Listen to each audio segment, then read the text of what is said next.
Bible कब change होना शुरू हो गया वो पूछती है, और क्या आज तक भी लोग हैं जो असली बाइबल पर यकीन करते हैं? असली बाइबल कहाँ है? बाइबल तो मुद्दत हुई तब्दील हो गई।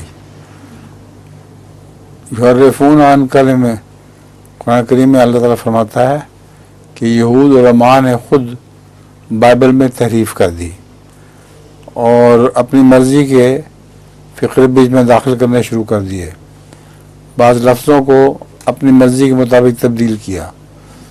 तो बाइबल तो मुहर्रफ मुबद्दल किताब है, तहरीफ भी हो गई है और तब्दील भी हो गई। इसमें सिर्फ़ वो चीज़ें बाकी रहें जो हज़रत रसूल करीम सल्लल्लाहु अलैहि वसल्लम की पेशगोई मुतल्लिक़ पेशगोइयाँ थीं या आखिरी ज़माने के मुतल्लिक़ पेशगोइयाँ थीं। उन्होंने चूँकि सच्चा साबित होना था, इसलिए बाइबल में वो बातें लिखी उसी तरह मौजूद रहीं। चुनांचे हज़रत सल्लल्लाहु अलैहि वसल्लम का नाम भी बाइबल में था मोहम्मदीन।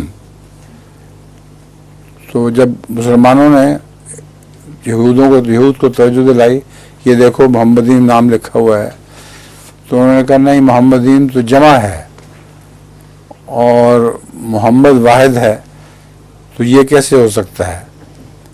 ये इब्रानी का कायदा वो उन्होंने छुपा लिया। इब्रानी का कायदा ये है कि किसी वाहिद नाम को भी जब इज़्ज़त देनी हो तो उसको जमा में पेश किया जाता है। बस हज़रत सल्लल्लाहु अलैहि वसल्लम को जिस तरह हम आप कहते हैं, जमा का सिगा बोलते हैं, इसी तरह बाइबल में भी आपका नाम मोहम्मदीन लिखा हुआ था और वो जब तक रसूल सल्लल्लाहु अलैहि वसल्लम ज़ाहिर नहीं हुए वो उसी तरह रहा। अब बाद में तब्दील कर दिया उन्होंने, तो हमें इल्म नहीं है।